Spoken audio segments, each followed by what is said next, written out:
핫쌤입니다. 여러분들이 NCS를 많이 공부하고 있죠. 그리고 NCS 매뉴얼에 따른 문제풀이 많이 연습하고 있죠. 근데 내가 보기에는 여러분들이 비효율적인 공부를 하고 있다는 점입니다. 즉 막무가내식으로 문제풀이를 하고 있더군요. 그래서 내가 이번에 NCS 문제 유형에 대한 이해가 필요하다. 이와 같은 내용의 동영상을 만들게 되었습니다. 자, NCS는 기초인지와 응용, 업무 능력 모듈 이렇게 나누고 있죠. 이 화면을 내가 자주 보여주고 있죠. 자, NCS는 기초인지 능력 모듈과 응용 업무 능력 모듈로 나누고 있습니다. 그러면 기초인지 능력 모듈이 어떤 내용을 담고 있고 응용 업무 능력 모듈은 어떤 내용을 담고 있는지 그에 따른 문제 유형은 어떤 건지 이것을 먼저 알아야 되겠죠.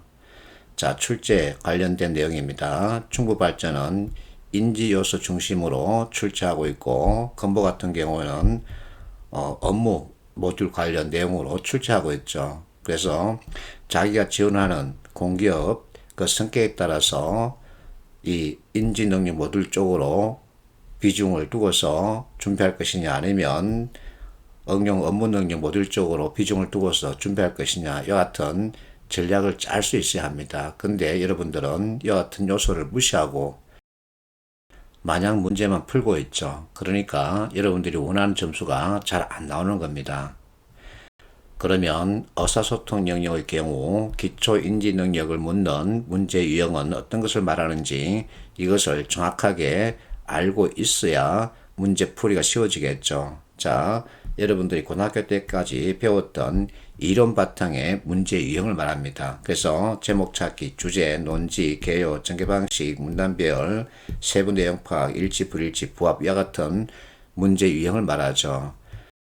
자, 1번 21년 7급 모의고사 어느 논리 문제 중에 하나죠. 논지를 묻고 있죠. 논지는 글쓴이가 전하고 있는 메시지를 말하죠. 그래서 이와 같은 개념 가지고 문제를 보면 답이 바로 눈에 보이죠. 그래서 이와 같은 이론 바탕의 개념 이것을 가지고 여러분들이 문제를 보라는 겁니다.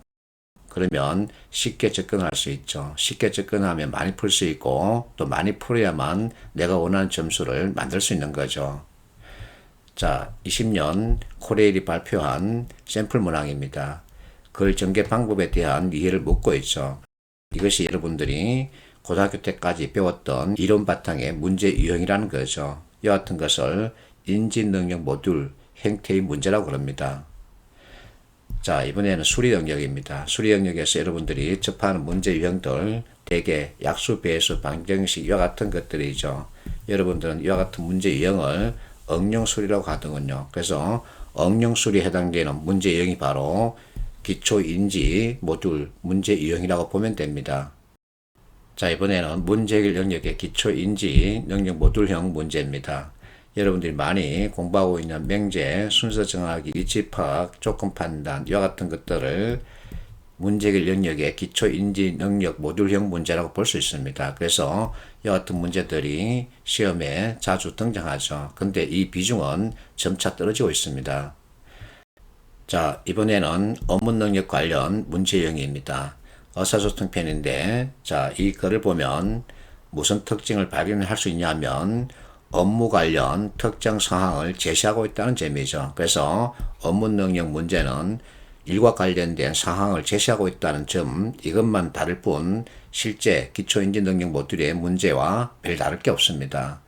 자, 이 제시문 보면 씻다, 수칙 준수, 막다, 옮기는 것을 막을 수 있다. 그러면 이것만 찾아가면 되는 거죠. 감염 확산 방지하겠다는 의도입니다. 이렇게 서로 연결해서 보면 되는 거죠. 이것을 갖다가 로지컬 싱킹이라고 합니다. 자, 7급 모의고사 문제 보세요. 역시 특징 뭐냐면 회사 업무와 관련된 상황을 제시하고 있다는 점이죠. 여기서 역시 마찬가지입니다. 글을 보는 눈을 만들어야 되겠죠. 그래서 내가 사부고성과 포스트잇 이와 같은 글을 보는 눈을 여러분들에게 익히라고 잔소리하는 거죠. 이와 같은 눈을 만들면 답은 쉽게 나오죠. 자, 이번에는 수리 영역의 문제 유형입니다. 역시 회사 업무와 관련된 사항을 제시하고 있죠. 그렇다고 해서 1 더하기 1은 3이라는 맹제로 이 문제를 풀어야 하느냐? 그렇지 않습니다. 우리는 20년간 1 더하기 1은 2라고 하는 이 맹제를 익혔죠. 어떤 상황이 제시되든 이 맹제로 풀어야 되죠. 근데 여러분들은 이와 같은 별다른 맹제를 자꾸만 찾고 있더군요. 이게 잘못된 겁니다. 자, 이 문제 역시 이와 같은 상황을 제시하고 있죠. 그러면 이 그림을 보자마자 피타고라스 정리를 떠올리면 되는 거죠. 여러분들이 20년간 익혔던 그 지식을 다시 떠올리면 되는 겁니다. 자, 이 문제 이와 같은 상황을 제시하고 있습니다. 그러면 이 문제 풀이에 필요한 지식이 무엇이냐? 수열이죠. 등비수열입니다. 이것을 떠올리라는 겁니다. 결국은 지식 활용 능력심이라고 볼 수 있는 거죠. 자, 이번에는 자료색인데 자료에서 문제를 풀기 위해서 별도의 지식을 공부해야 되느냐? 그렇지 않습니다. 앞서 봤듯이 여러분들이 20년간 익힌 지식 가지고 이 문제를 보면 되는 거죠. 대신에 풀이 스킬은 일부 익힐 필요가 있습니다. 자, 이번에는 문제 해결 영역의 업무 능력, 모듈형 문제 유형입니다.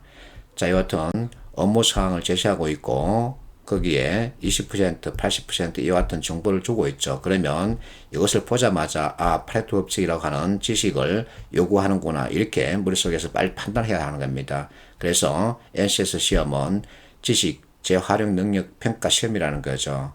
자, 이와 같은 정보 가지고 어떻게 행동할 것이냐 그 판단을 요구하고 있죠. 자, 여러분들이 많이 공부하고 있는 스와트 관련 문제 유형입니다. 스와트에 대해서 얼마만큼 알고 있는지 이것을 묻고자 이와 같은 문제를 출제하는 거죠. 그래서 나는 이렇게 얘기합니다.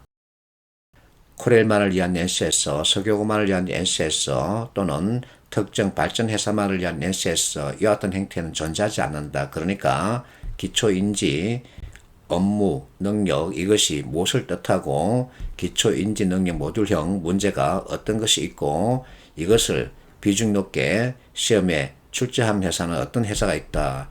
여기에 따라서 준비하는 것이 좋은 방향이다. 이렇게 잔소리하죠. 어쨌든 이론이 있습니다. 그 이론을 여러분들은 20년간 학교에서 익혔죠. 그러면 이론에서 비롯된 개념 가지고 문제를 보자는 겁니다. 그러면 쉽게 접근할 수 있고 많이 풀 수 있고 또 정답률도 높일 수 있죠. 그러면 여러분들이 원하는 점수 받으면서 면접 열차 타러 가는 겁니다. 이게 가장 좋은 방법입니다. 공부도 경제활동의 하나이기 때문에 최소 비용 최대 효과를 꾀할 수 있어야 되죠. 파이팅 하십시오.